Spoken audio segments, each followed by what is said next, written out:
Hello everyone and welcome to season 2 of the GhostÉire Channel. My name's Anthony Kerrigan. My name is Sinead Houlihan. My name is John P. Quirk. Hi folks, so this is the GhostÉire Channel, episode number 19, the 21st of April 2021, and it is our birthday as well. We are 12 years old today. Happy birthday. Woohoo! Happy birthday. Woo! We've put up with each other for this long. It's great. Yeah, it's amazing that we caught with each other for this long. I know we haven't seen much each other for the past few months there, but hopefully soon. But tonight, folks, as well, we'd like you to participate there. We have a few topics of discussion tonight. We have ectoplasm. We also, yeah, I'd like to hear more about this. Yeah, something that's been happening probably a lot during lockdown. I'm not too sure. Jelly-like substances. Yeah. I will be talking about that tonight. Also, lockdown activity. You know, if you've had any experiences with that as well, you can share with us. We're more than happy to talk about it. Also, past life regression. We'll also be talking about that, incarnations, hypnosis, and all of that. First of all, I'm just going to give a shout out as well to John Paul Purchell, who's celebrating his birthday today. Hi, John Paul. And also team member Laurie Cronin, who's just a shout out there, and hope you're all fine. Hi, guys. Good. Hello. And also tonight, folks, we have a poll revealing the results of the poll. It's to do with the lockdown activity. The results are in, so you can't actually put your vote in. So the question was, we'd like to know, have you noticed an increase in paranormal phenomena at your own home within the past year? And we'll be revealing the answers midway through the show. So also we have a quiz coming up, a new quiz format this year, where you have a chance to go into a mini draw and a Halloween mega draw, where you can win an assortment of prizes coming towards Halloween. So John Paul, how are you keeping? Very good, yeah, excellent. Keeping well, putting up with the lockdown and all those sort of things, but at least a bit of the restrictions have eased, so not too bad. And the weather is picking up, so woo, bring it on. I know, it's amazing now. The weather, I think the next few days is going to be amazing. I know there's a few paranormal teams out there. If you're at paranormal hunting or investigating in the next few weeks, let us know. Sinead, how are you keeping? Good, I'm really good. I've since turned into an alien in the process, and this transformation is going quite slowly and worryingly. I'm quite worried about what's happening at the moment. But other than that, I'm good. Half abducted, half not. So, Sinead really spooked me out there earlier there. But yes, if you have any comments tonight, feel free to do so. But I'm going to pass you on to Sinead, who's going to tell you how you can contact us. Yeah, so feel free to contact us here below on this page. We'll be here till 10 p.m. tonight. So yeah, if you have a message or want to say anything you want to say, or a question or a statement, please do put your name. Your name will pop up on the page down below. However, if you want to be a bit more private about how to contact us, you can head on to our website at ghostére.net, and you can head on to the contact page there, fill in the blanks. It's a little bit more of a long-winded process, but we do read your messages and we will get back to you in regards to that. However, you can email us as well. Of course, is the good old-fashioned email way of getting in contact with us. If you want to veer off Facebook, you can head over to ghost_era66@yahoo.com, and you can give us a long-winded email, or give us a little tiny email, or whatever you want to do. Please contact us there. Also, if you're affiliated with a group, a tourist attraction, an organization, a paranormal team, please put your name inside brackets as well, and we'll give you a shout out, whether it be now live on the show or on the next show. But yeah, keep your questions coming. Don't be afraid to step forward, as we say to the spirit. Step forward. We're having the viewers step forward with their questions. Brilliant. So as well, I'm going to show you another bit of video. Last time I got to show it there. It's from a well-known movie, the Ghostbusters movie. It's to do with ectoplasm, and there's going to be Ghostbusters 3 hopefully coming out by the end of the year, hopefully. But this is a little bit about ectoplasm, probably the way we might see it to some people now. But I'm going to explain it more to what it was in the past. So this is from Ghostbusters, I think 1986, and they're in the library.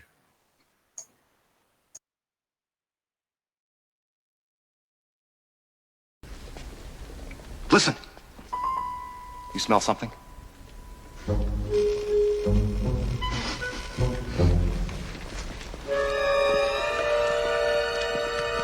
Talk about telekinetic activity. Look at this mess.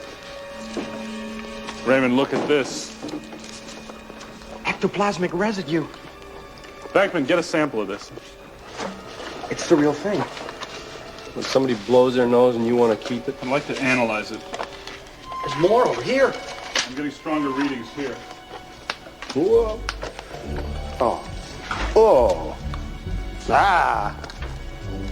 This way. Come on. Oh.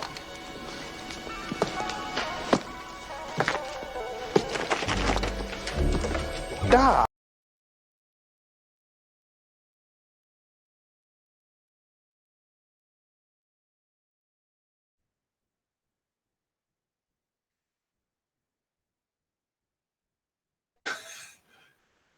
So yeah, that was for Ghostbusters there, the movie there. John, oh, there you are, back again. Yeah, John. that's all right. So yeah, ectoplasm. So I'm going to just talk about a bit about ectoplasm in a moment now. And if any of you have experienced ectoplasm, please do let us know. I'm going to talk about probably one experience that I've had. I'll probably ask John, Paul, and Sinead as well. But I'm just going to go a bit about the history now. So the history of ectoplasm probably goes back more to the Victorian era. It was first coined by a psychologist and a psycho researcher, Charles Richet, a French researcher, and that was in 1894. And I suppose it was to do with the introduction of spiritualism and the frequent held seances that the phenomena occurred. Now, I suppose with the seances, the physical mediums were used, and they were able to turn spirits into a jelly-like substance, or it used to be into the material used to be a delicate fiber, and it used to form a leg, an arm, a head, or even a body. Most of it was molded as well. Now, parapsychologists during that time, they would say that most of the material was non-paranormal. The substances, that the sample of the substances were normally found on a periodic table, and that it could be explained. And skeptics would say it was either cheesecloth, trickery of the light, or even magazines or book pictures. But sometimes the faces will be coming out of the fabric, and even Arthur Conan Doyle was caught out one time there, and it was actually a piece of a magazine of his face. But I'm just going to show, if you are wondering what I'm talking about there, this is what it was back in the Victorian era. I'm just going to show you a picture on screen. So usually with ectoplasm back in the Victorian times, you know, it was used to, when the mediums were communicating, the material used to form out of the nose, the mouth, the ears, the belly button, and even, guess guys, the vagina, you know, even other areas of the body you wouldn't imagine there. But it used to form it could either be a solid, it could be a liquid, or a vapor. Now, like whether it was to do with the substance coming from a spirit or the actual person, it's hard to explain. I suppose in some instances it can still happen today now. And now people have also said that it could be to do with intercellular originate from the inner body, regions of the medium's own body, from the psychical to the spiritual. So a sort of substance that is formed between the brain and the spiritual being of the medium. Now, they say that the fiber would can be seen through incandescent red and incandescent light or darkness, but it evaporates during white light. So if any of you experience that stuff, I'm going to come to something that I have experienced before. with the ectoplasm there in a classroom in Cork. Let us know. Yeah, But yeah, go on, Sinead. no, some of those photos from the Victorian era are absolutely hilarious. They look like really badly photoshopped things. But I saw one with a tablecloth over someone's face and stuff like that. And it's just are they regurgitating tablecloths as well? It's interesting. There was just go on. There was one medium called Mary Burrett, and they found out there. I think Charles. I'm not too sure if it was Charles Richet that did was test her out. It was the Society of Psychical Research were investigating it, and they found out there was nothing on her body untoward that would have caused the substance to appear. And yet when he touched the substance, it went back inside her. Now many people were done for fraud as well, and I suppose that phenomenon of like the white fabric or cheesecloth went away. But John Paul, you have anything else to say about it? Like my own thinking of it with the ectoplasm and all that is again back to the basics of physics. I mean, it's kind of a watery substance which can hold energy. It's it's that kind of look of it. I would imagine any basic law of physics, like energy can't be destroyed but changed from one form to another. And I'm a firm believer that we just don't quite understand what form we're looking at. There's a bit more to it, I think, than just a plasma. I think if we really studied it, it'd be very interesting. But I've never come across it myself, though. No, neither. Ghostbusters, yeah. I suppose with the COVID and all that we've noticed ourselves, we know spirits can talk. Obviously, we know spirits can talk. They can. We know we can talk as well, But if it's like a liquid substance comes out when we're talking, how does that manifest? That could manifest with the consciousness with a spirit as well. So it's just interesting to talk about that as well there. What do you reckon, Sinead? This is all kind of news to me. I've never really delved into the subject of ectoplasm. I've only known it from certain movies before. So I'd like to actually study this a little bit more and see what else is there behind it and what can be gotten from it. I don't know. Maybe we should actually do an investigation where we actually explore ectoplasm as a substance, perhaps we could use different liquids, different substances ourselves to see what could happen. I don't know. To me, it's new. It's totally new. This is totally fresh to me. So I don't have an awful lot of opinions on it at the moment, but it's very interesting. I'm not going to be obviously going to be a little bit skeptical, but because of where it came from, the Victorian era, I know they were playing around a lot more back then in regards to hoaxes, etc. But who's to say it doesn't exist out there? I'm very open-minded to things. So. I suppose, well, when you come to the Victorian era, you don't know if there was any. We were talking about this beforehand, John Paul. Hallucinogenics were used on seances, probably for participants to see stuff that they shouldn't have seen. And there was probably a lot of substances floating around that they said, "Oh, let's try this and see what happens." Different things like that. That kind of stuff, in the Victorian ages, which we're delving into different types of hallucinogenics and stuff like that. I'm sure it can cause an adverse reaction to a body that could regurgitate some plasma that we actually have inside in our body, that's protecting our organs and so on. There is something about it that's very intriguing. But then when you look at it, it's like, okay, so if they can make a figure out of ectoplasma, what determines the figure? What determines the connection of the spirit to the person that's regurgitating it or oozing it? For me, that kind of just doesn't seem paranormal. That seems physical creation. True, yeah. Mind. I'd be more interested in this as a kind of a mind manipulation technique than a paranormal technique. It's a very I don't know, will we call it a skill, or it's a very interesting skill? We'll call it a skill.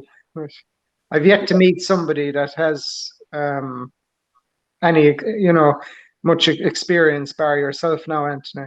Yeah, Anthony, this is the interesting one. So, I just go to the first comment there, like Elaine Yeah. Curtis. Hi Elaine, how you doing? Elaine. First question or the first comment of the new season. She says, regurgitation of cheesecloth I thought in the Victorian era. Every time I hear ectoplasm, I instantly think cheesecloth. Yeah, so there we go, cheesecloth. Cheesecloth, yeah. But Gary Waters from Ghost Searchers. I'm just turning on my light here. Hi Gary. It's getting dark. I know it's getting dark now. But I was just going to say about the experience in Cork that I had. It was a school. It was, and just the experience there was myself and Cameron went down to the location. We were doing an investigation there. And it was prior to the investigation starting that I noticed when I was doing the baseline testing that there was like a kind of a liquid, a puddle. What was remnants of what was left of a puddle was left in the. It was in the back of the classroom. Underneath a desk. Now, it wasn't coming from above. There was no droplets from above. Now, underneath it seemed like it was a leftover residue, but it was stained on the ground. And I was talking to the caretaker and the headmaster, and he said, no, they hadn't noticed anything in the past that created that. Now, that's the only instance I would think that some sort of ectoplasm would have formed, and that was the room that had the most activity. Now, adjacent to that was a toilet, so we can't say what was underneath, but the headmaster and the caretaker said that had never happened before, and they only experienced it that night, and only another time when we contacted them again. So whether it was to do how it was produced, I don't know. Whether it was something environmental, I don't know. Kind of a solidified thing on the ground, was it? It was stained. It was stained. Like a caretaker would mop it up, obviously, every day. Like he never noticed it before, and it was peculiar. And the headmaster and his colleagues, there was a few of his colleagues there that night, were like kind of, oh my God, what's happening now? They were afraid there, But that was probably one of the strangest occurrences there. So, hi Gary, how you doing for Ghost Searchers Island? Gary's out, I think, investigating the weekend. Hi. Also. Shadow Whispers in the Night co-host there with Jenny. Paul O'Brien says, hi GhostÉire from Belfast. Hi Paul. See you again. Be letting you know something about the book there soon, hopefully around August time. That would hopefully be out there. So keep comments coming in, or just if you're watching it later there, give a like there, so moving on from that there, moving on from ectoplasm, we've got a quiz coming up. So we're giving you the chance to enter a mini draw or Halloween mega draw. And we need the first person. I'm going to give you a word, and the first person, if you're watching now, I know there's only a few of you watching, so it's a good chance you got a good chance if anybody can come in. I need the first person to give me a word, and then you have a chance of going into the competition. So the word, stand by, I'm going to tell you what to write down. The first person that comes in with this word will enter the competition. So the word is ectoplasm. The first person to come in and comment or post ectoplasm, say ectoplasm on the comments. There I go. A chance to win, to go into a draw. Still waiting. Ectoplasm. ECTOPLAS. Everybody's Google. So the first person to type in ectoplasm will go into a draw. Okay, we're still waiting there. So we have Ghost. We got Paul O'Brien says Ghost. Ghost. No, it's ectoplasm. We need the first word. Somebody type in ectoplasm. You're nearly there, Paul. You can do it. People believe in you. Come on. Come on. This person to type in ectoplasm will go into their chance to go on the draw to win an assortment of prizes. Like ectoplasm itself. Come on, you can do it. Yeah. The next time it's just going to be the letter E. Yeah, probably just a letter. Somebody just say something. Anything. Just say hi. Okay, we're going to move on. I probably will wait for somebody to comment. Okay, yeah. We'll come back to that. We'll come back to that. So, ectoplasm. Paul O'Brien. Oh, wow, we have a whole meaning for this. We have a whole description about it. So Paul just says ectoplasm from the Greek word meaning outside and plasma meaning something formed or molded is a Oh. term used in spiritualism to denote a substance or spiritual energy or exteriorized by physical mediums. It was coined in 1894 by psychical researcher Charles Richet. Yeah, and he's the first person who used cards. Like, that's how Zener cards came into use then as well. I think Ryan brought them in, the Zener cards. Elaine, what we'll do, Elaine and Paul, because you mentioned Elaine, you're the first one to mention ectoplasm. Paul and Elaine, we're giving you both a chance to enter the draw. Now, stay tuned now until after this next segment, and I'm going to give you both a chance to go in the draw. So just keep watching, just keep watching. Jenny from Emerald Isle Paranormal says, evening all. Hi, Jenny. And Shadow Whispers of the Night. Hi, Jenny.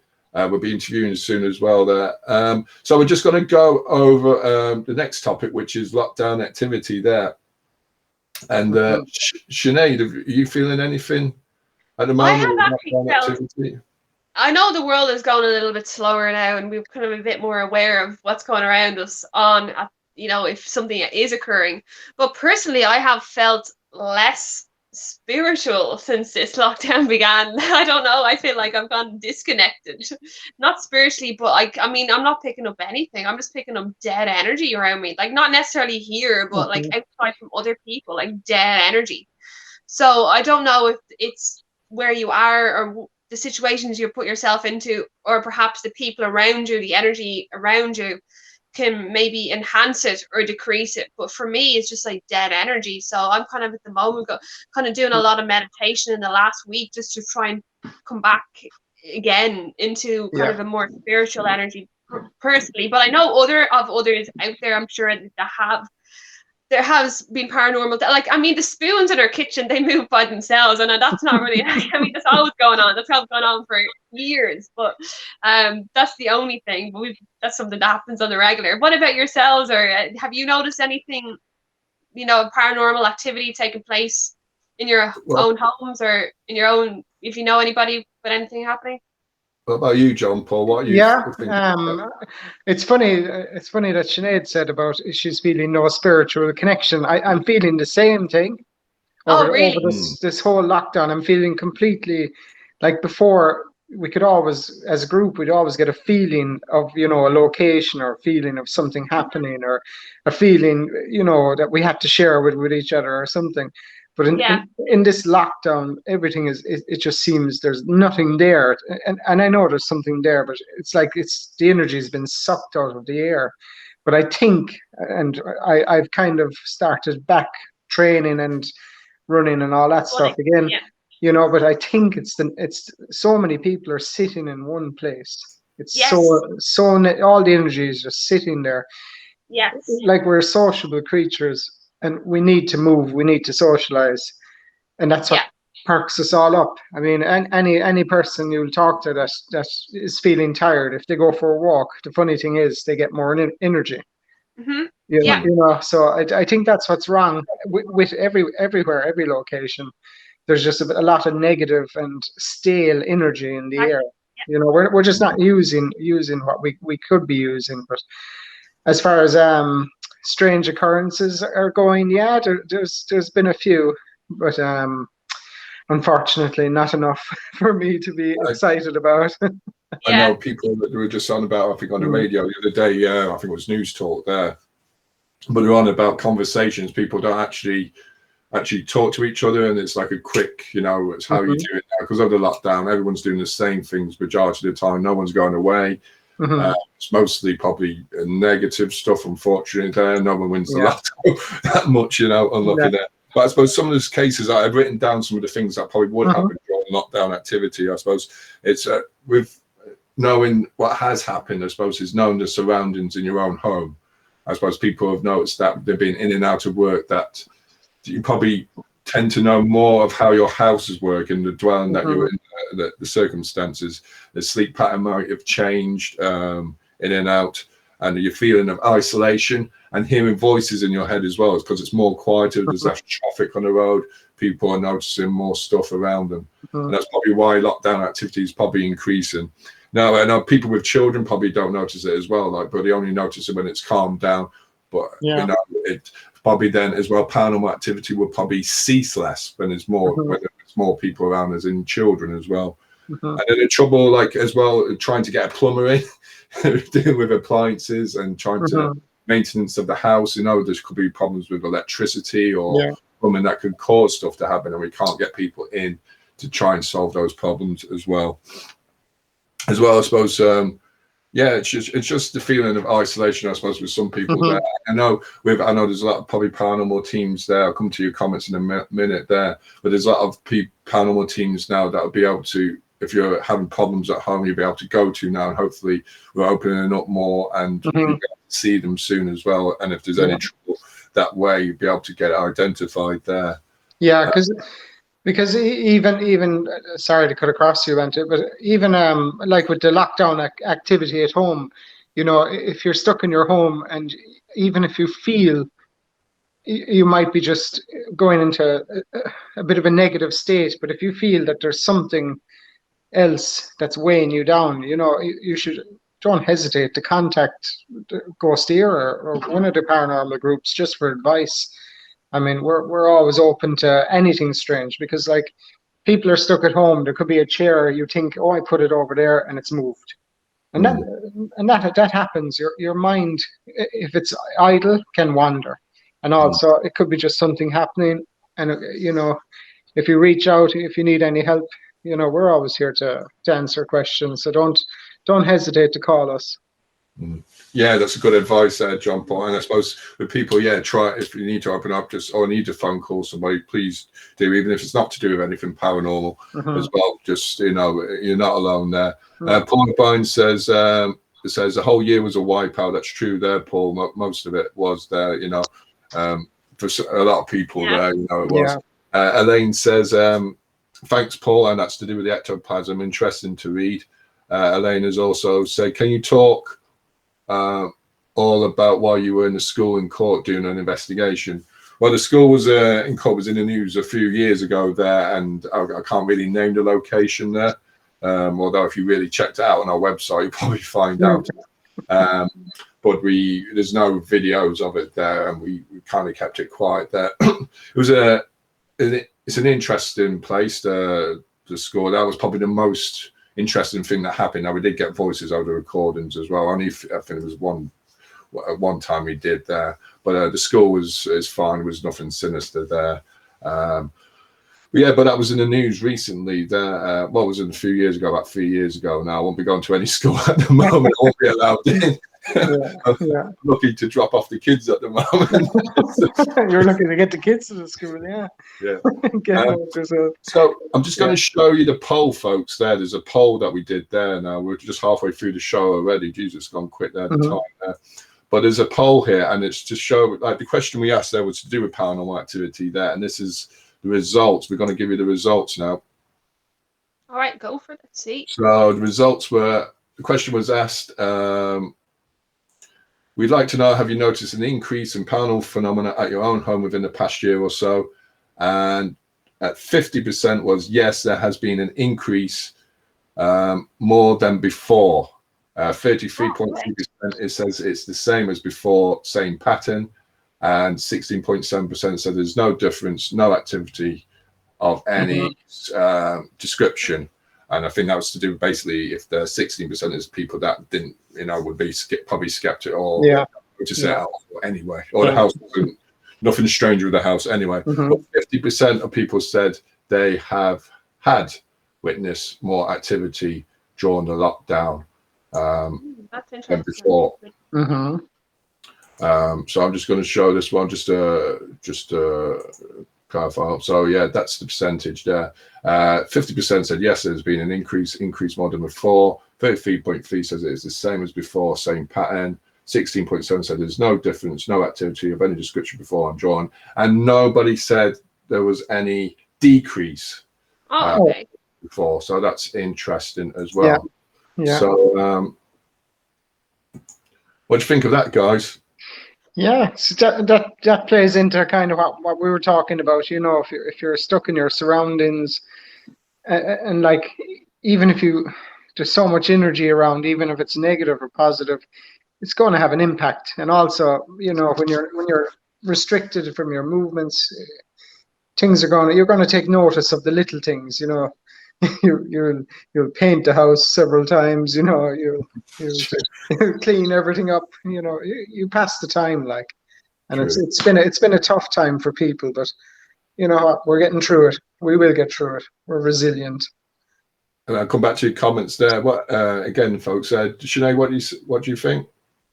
I think as well, especially if people are at home quite a lot, maybe they're not to be looking out for things, but they'll be noticing stuff a lot more. And you know, not that their mind will start playing tricks on them, because you know it's not like that. But you know, everything is valid. If there's a paranormal experience and you're at home, it can be valid. It's all good.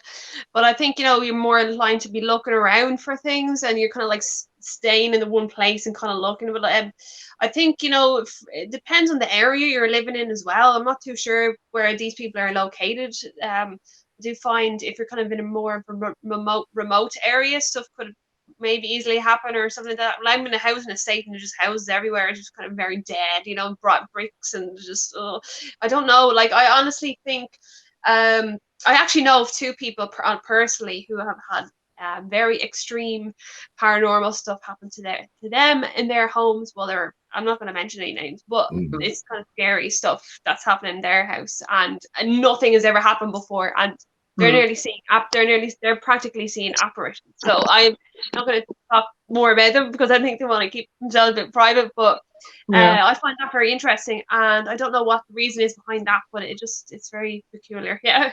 Well, that's very interesting, Sinead. And you know, if somebody is experiencing that and they need help and they want to remain private, I mean, we are, as a team, we're always open to helping and keeping. We always keep everything private as well. I mean, the last thing you'd want is somebody going through something as scary as that. I think you know, it's happened. so if you can reach out to them and offer help, as a team, we're willing to help. Absolutely. Like, it'd be interesting to see what's going on there. Yeah. So John Paul's looking for the next demon house to investigate the next. I want it. I'm ready. And if anybody watched our video over Halloween, this Simple Exorcism of 2009, you notice how much things can happen around doing a house call and all that there. And actually, it's probably there's probably other things to it as well, how a person lives their life as well, drinking more, smoking more as well. Jenny says from Emerald, I find my own home less activity since lockdown. I had more when on investigation. That's interesting. So Jenny would be in the class of the decrease during lockdown. Elaine says, do you think the results of the poll has anything to do with being home or so contributing to any energy by actually being home? Or do you think being home more meant it was noticed more? I suppose it's alongside that, being out more, and then I suppose well, I think if the way we do ghost hunts, and the way most paranormal ghost hunters work is you're in a room, you're quiet, you're watching, you're examining, and that's when it takes time, but you get the activity, but you also need the energy the team brings together. So I put it down to a bit of both, really.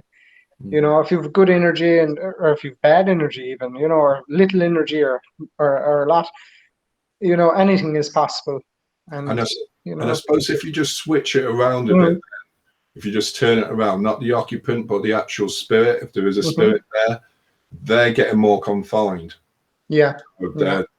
They're getting more confined if this person is at home, more in the natural surroundings that they used to be.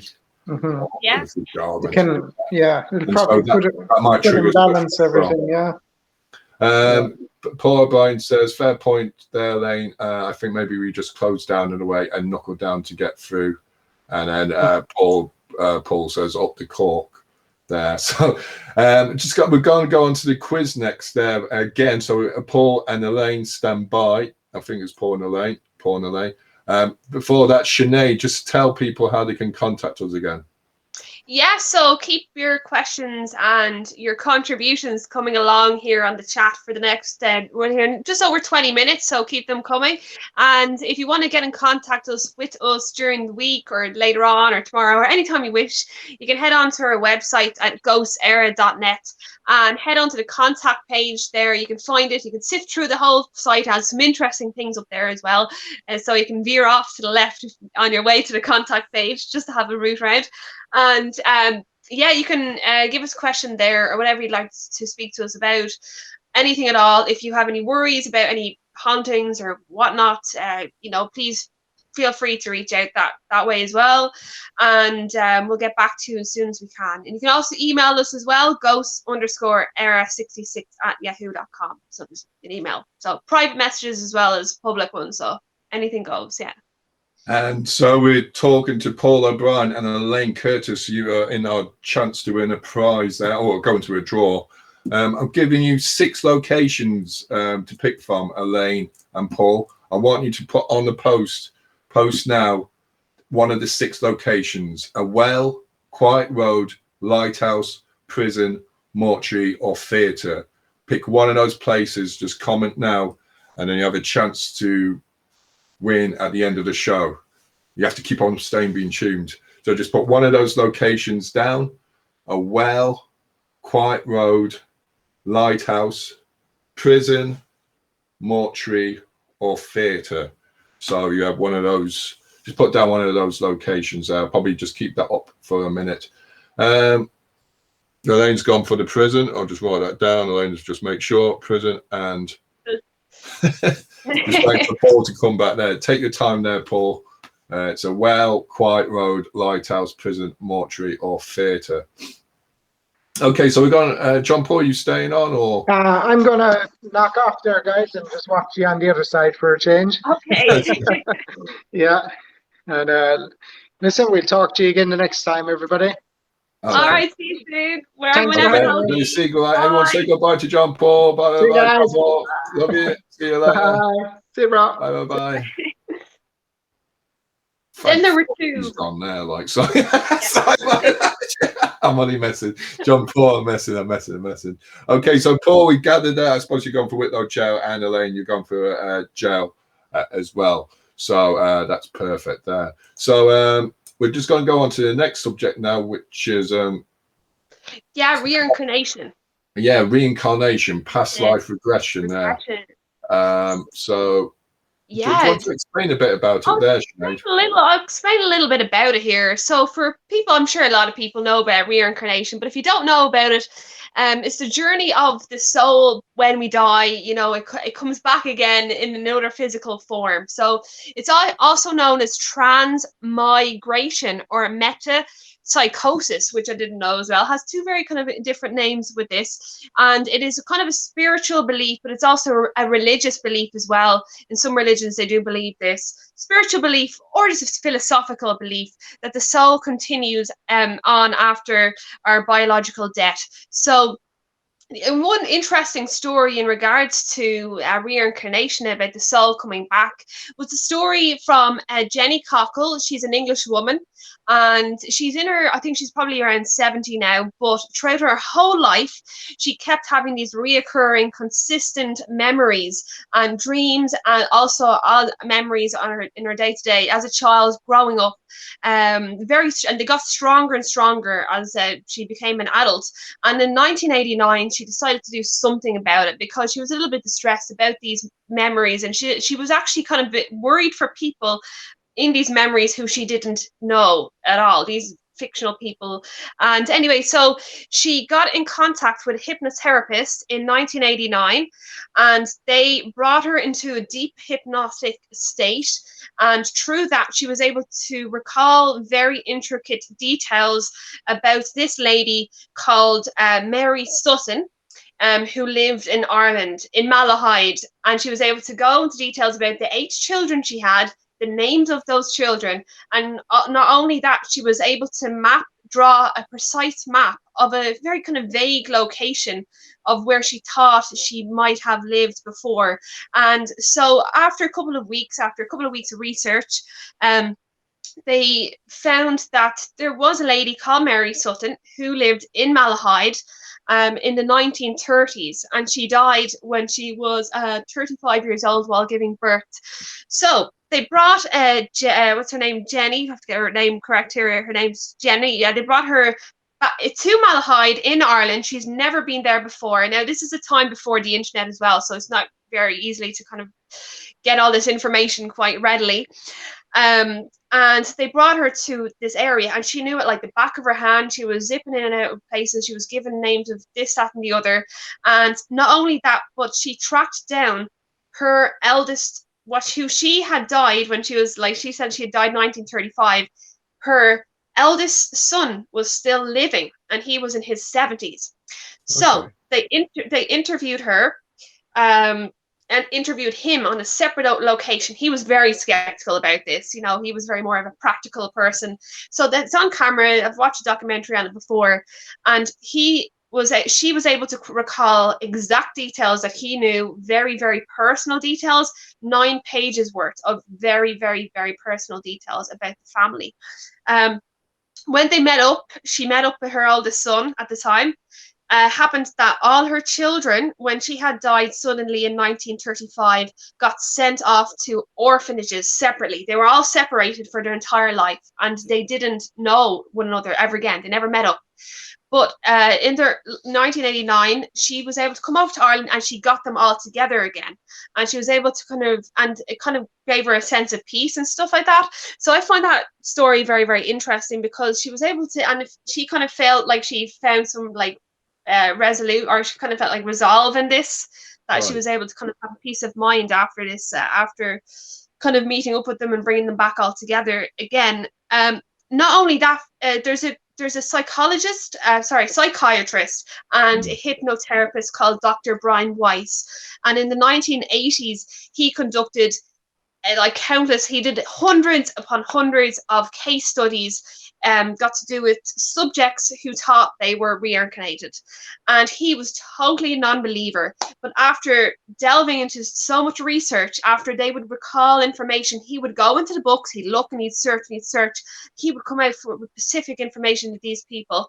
So there's thousands upon thousands of people with these experiences. Now, I find it very baffling that they can recall all this precise information when they're not researching it themselves or whatever. So that's reincarnations. When the soul leaves, you die, the soul comes back as a different person. Now, there's said that there's numerous of reasons why this happens. A lot of it's got to do with lessons here on Earth. Different things that we must experience to kind of go to the next level consciously.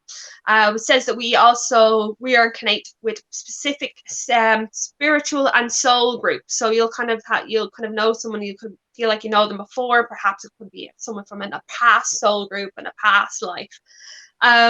There's also, I don't know if you have heard the story of the 5-year-old called James. When he was 2 years old, he was obsessed with airplanes, absolutely fanatically obsessed with airplanes and flights, and wanted to see all the airplanes. He was able to, off the back of his hand, out of nowhere, was able to, had so much information on these exact flights, airplane names, airplane numbers, and he was able to, he had a specific guy in his head. The name of this guy, I forget the name of him, but it was a soldier in 1945, and they went back on the books and found out that after researching for a whole year, it took them over a year to find the information that he actually had, because it was so detailed. It was like a guy who had crashed his plane in Japan in 1940, and it was about the end of 1944, and they were able to get his exact name, the co-pilot's name, the flight's name, where exactly it crashed, and what happened, and the Air Force people, the group he was part of. And there was a lot of emotion as well within the child when he found out all this kind of stuff. I find it very fascinating. I'm going to stop talking for a minute about it. I'll just come in because I think it was a case. Probably a lot of people might have seen it on the web last year. There was a little boy, and I think it was to do with a grave. Like he could identify what this person looked like. I think it was a 2-year-old boy there, and it was at a grave, and he could identify precisely what the person looked like. And when he looked back at the records, he pinpointed a lot of stuff. Now, to be honest, we don't know too much about that there, but there is cases all throughout incarnation, past life under hypnosis there, that we can have another life, like with scars, birthmarks as well. People have said that in the past there. That's true. I'm going to show a bit footage there. It'll come to your comments afterwards there, folks, there, Elaine and Jenny and Paul. So this is Larry King, and he's interviewing Dr. Eben Alexander, and this is to do with past life regression. And it's a few minutes, just a couple of minutes there, and just listen in there, and you'll find it fascinating there. You believe in reincarnation. How come there are so many more people on the planet now than were on the planet 100 years ago?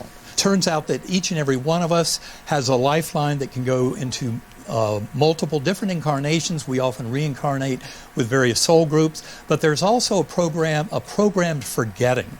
So that even though children can often have past life memories, they disappear by about age 6. It's a physiologic process. Why don't we have them? Why can't I know my past? Well, I think part of it is that we are here to learn lessons that at this stage of the game for humanity are best learned if we basically see ourselves as physical beings with one incarnation.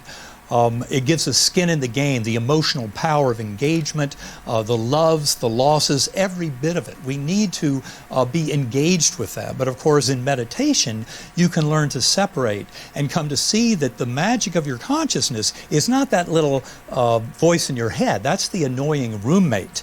Your consciousness is the awareness, and you can develop a much richer awareness. That's a part of you that expands when it's liberated from the brain at the time of physical death. I ask all the time, what does it all mean? I'm very literal. I don't believe we go anywhere.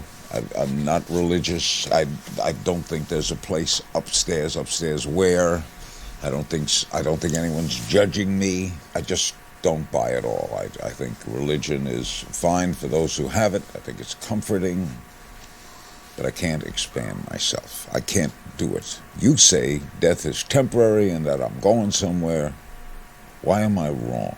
Well, actually, the reason the universe exists, from my standpoint, is what we're doing right here now. We're living these lives. The point that I try and make is that we can live these lives better when we realize that we're more than just one little physical incarnation, birth to death. So what I believe doesn't matter, it's going to What you believe matters a lot. This universe is, if nothing else, it is just. This is about learning. It's about love and connection. We are all really sharing the one mind. That's what near-death experiencers come back realizing. No matter what your background, the near-death experience, in most cases, brings back this incredible sense of love and meaning of purpose and connectedness. It's all about relationships. We're all in this together. And it's not just about humans. It's about all life on Earth. But I'd say fundamentally, it's about learning. And that the true answer to all of the world's dark problems is to recover love for ourselves, because each and every one of us is a divine connection to the creative source of the universe, but also we're all in it together. So it really is about a return to some principles that I would say emerged from the prophets of all the great faiths, showing compassion, kindness, forgiveness, mercy. We're really here to take care of each other. You say death is temporary. I would say it's like breathing. You breathe in here, breathe out in death, and then breathe in again for another incarnation. It's an oscillation, but it's a progression. It's not like in some other traditions, there's this kind of wheel of suffering, and that reincarnation is a wheel that you escape. I would say that's not true at all. This is about growth. We're here to learn and grow. The hardships in life are actually gifts. They are things that give us the challenges, and it's by recovering love for self and love for others, manifesting that in all the choice of our life, that enables that soul growth that we're here to do.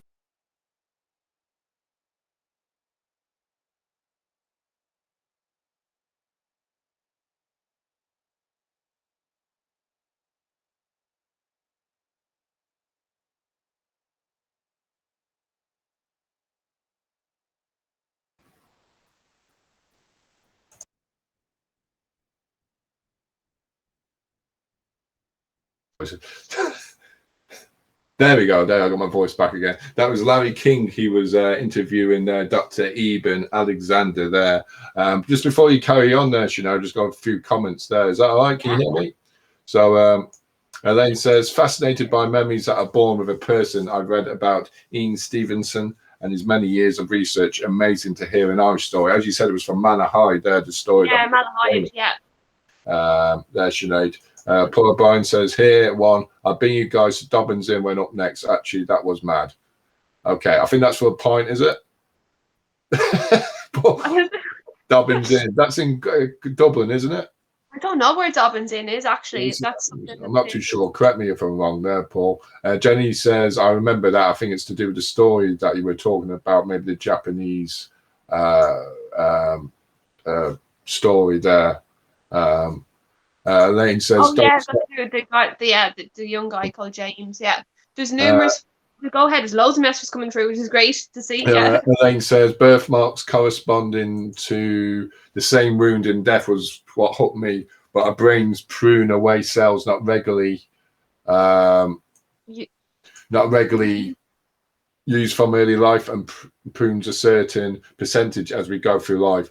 So I have been wondered if brains prune memories in late childhood, and is that why kids only remember until a certain age? That's probably what you just said there is right there, Elaine, as Dr. Eben Alexander said about children as well, that sometimes the brain as a child you remember more as in a previous life up to an age of 6. And incarnation is just like taking a breath. It's breathing in and then breathing out and then breathing back in again as a new being there. Paul O'Brien says, I tended towards time slips. Yeah. And Paul, well, I'll just come into the next one. The next comment. Paul O'Brien says, I tended towards time slips. I don't know if you get that. Hold on now a second. What a joke. I feel like that was a bit slow there, Sinead. So. Sorry, I was just reading the comments. I was off my own words reading the comments here. Michelle from Back in Time. Hi, Back in Time investigators. Michelle says, my daughter used to talk about her English family when she was younger. She would talk about food she would eat and the clothes she wore. She described her house and her bedroom, and they had a horse. It was amazing. She was only about 4 when she told us all. Yeah, it's amazing how children at a younger age there. You do hold on to those memories. Hold on to those memories there, and I know I have a few stories about my children there, but any child there, I remember Jennifer, our nephew there, was on the road, a busy road, a mountain road. And this was when he was about 2 or 3, but he said, what's that man doing out in the middle of the road? And there was no man there. Yeah. And this place was notorious. They found out there was an accident there, and that was about 40 years previous there. And I think he said that he looked sore, he needed the hospital. And he was about 2 years old, which was interesting. Yeah, it's fascinating. Paul Line says, no, Carrig. Ah, Carrig. Yes, Jenny says, sorry now, sis. Yes, the little boy in Japan. Paul O'Brien says, check. Think I'll check that later there, Paul, there. So do you want to add anything to Sinead? I just said maybe I suppose that could be like a few signs that you may have lived a past life. These could be, and maybe we don't know that you've lived a past life, and a few of them are unreasonable fears and phobias. These like severe fears that like we've actually held on to throughout our whole life. They don't even make sense because they've never happened to us. Nothing has happened to us in the past, or no one in our family has these fears or phobias that we just don't know where they've come from.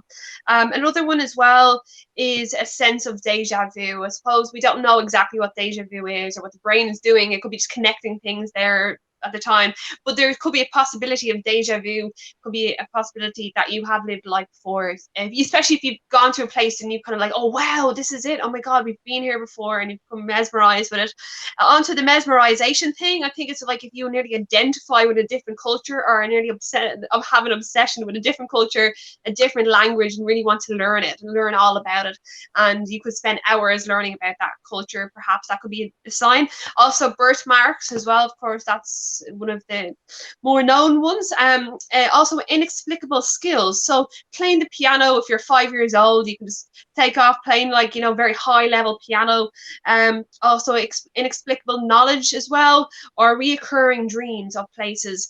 I have to say as well, it's like I have always had a fascination with England, with London and the slums and the Victorian slums. And for some reason, like I've always wanted to live there, even though it was a pretty horrible place at the time. But I remember being younger. I was about 13 and being to London for the first time with my parents, and this is the time before smartphones now. Myself and my brother decided to run off on our parents. He's 2 years younger than me, because they were walking too slow. And I thought, yeah, I just kind of want to go and venture around the city. And we got in mad trouble over it, but that's another story. So I took off anyway, and I kind of knew the ins and outs of the roads, and I was so excited to be there. I was like, oh my God, remember that building and this building and this building, and let's see if this building is here. And I knew my way, zip, zip, zip, zip. Gone for a whole hour and a half, zip, zipped all the way back to the hotel, all the way back around again. And I was just fascinated. I'm just fascinated by London. I'm fascinated by the slums. I also have a massive fear of rodents and rats. I don't know what the hell that's from, because I've never met a rodent and rat in my life. I don't know where it's from. So I don't know if my career changed. It might have been in the Victorian slums, and my whole family got eaten alive by rats, or kind of like plague took them or something. Yeah, you could have been like past life. You could have lived during the plague. You never know. Like, you know. Yeah, you just don't know. We were going to do you have any affiliations with specific places? Past lives, probably, you know, I probably think that I got affiliation to Greenland and Santa Claus, but we'll talk about that. But yeah, so it'd be interesting. We were going to do a bit of past life regression, like hypnosis there, just to see with the public there. But then again, we thought no, because we might get done over for it. There, you know. Yeah, we might do it in the future. But it's a very, very interesting topic. I'd love to go into a deep trance for past life hypnosis myself under someone who's trained to do it and can just put you into a deep trance. It would just be fascinating. Yeah. So we're hoping to get Keith Barry on soon. So hopefully we can do. I don't know about him now, but we'll see anyway. But just a few more comments there. Well, there's no more comments there, but this is the quiz now. Well, I just put, Jenny says, I went to Italy and it was not like a holiday. It was like a home. I cried leaving there. Yeah, people do experience, I suppose when you choose to go to places where they go on holiday as well, they feel like they've been there before as well. As you mentioned, London as well there, Sinead. Yeah. Huge, okay, like I can get goosebumps thinking about London. Like we've only got a couple of minutes left, and this is your, if you're Elaine and Paul, you were watching there, you picked out the prison. You had a choice of 6 places to choose from, and I'm going to give you, this is it, the video, this is it. So the 6 places, stand by. We're going to see if you were correct. We had the well, we had the quiet road, we had the lighthouse, we had the prison, and the mortuary and the theatre. Here we go. Here's your look.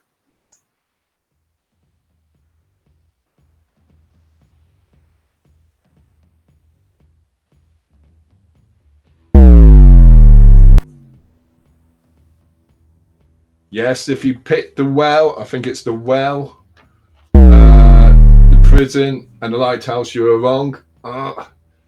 If you pick the quiet road and the theatre, you were wrong. And you would have gone in the mini draw, and if it was the mortuary, you would have gone in the Halloween mega draw. Sorry now, Elaine and Paul, but tune in next week there, and you'll have a chance there to have another go at it. That's the quiz, folks. Hopefully, you know, somebody will go into it next week there. Anyway, there, I'm not unmuted. Are you muted as well? Hopefully people saw that there. I'll just go on to a few more. Christine Keane says, I believe in reincarnation. My son Jack, when he was 3 years old, told me he had died before I was taken back, as he was too young to understand about life and death. But I didn't freak out and asked him what his name was. He told me it was the same name, Jack, but I wasn't his mummy. He had a different one. When I asked him how he died, he told me as a 3-year-old would, that he drank so much water and died, which told me he drowned. When I asked him where he went when he died, he told me a man with wings minded him and all the other boys and girls, and he was nice. Needless to say, I got chills up my spine. He mentioned it a few times, but now has no recall of it. Jack is now 21 years old there. Yeah, drowning is one there. I know my wife Jen has a feeling that she doesn't want her face covered, so I don't know if it's to do with suffocation or drowning, but I suppose, as you said, phobias and all that, it all goes back there. Lindsay, hi Lindsay. Hi Lindsay. So GhostÉire, find, I would love to do that, find out my past life. Okay, we're just going to go over just what the poll results were. So it was to do with lockdown activity before we go off there. And it was to do with, have you noticed an increase of paranormal phenomena at your own home within the past year or so? And as 50% said yes, there was an increase in activities with the lockdown. And 33.3 said it was the same as before. And 16.7 said there was no difference there whatsoever. No change at all. And as well, to show you this, folks, this is just a little graph. So this is it. This is what it is. 50% said yes, there is an increase in activity more than before. So if you have any experiences with any activity within your own house, you can contact us or any paranormal team associated around your area and private message them, and hopefully they can get back to you. If not, try a few more times. This has been the opening show of the GhostÉire Channel Season 2. I'm just going to point out what we got next week. We have Lisa Urchin and Amanda Atkinson from Dark Skies Paranormal, and they're coming on the show. They're going to be talking about Belleville Park Hospital, I think it is, Ballygarry Castle, and Titanic Pump House. So tune in next week for that as well. Thank you, folks, for joining in and contributing. Paul says, I offered to bring Elaine for a pint as a consolation prize. That's all right, Paul. That's okay, because I don't think both of you got it right there. I think and it was the Quiet Road and the theatre was in the mini draw, and the mega draw was the mortuary. So Sinead, say goodbye. I'm heading back to space now in any second. Neptune. And thank you everyone for contributing. Everyone that's in thank you so much. The show there, and we'll be back next week there. So I won't see you next time. I'll see you in the near distance. Bye. Bye.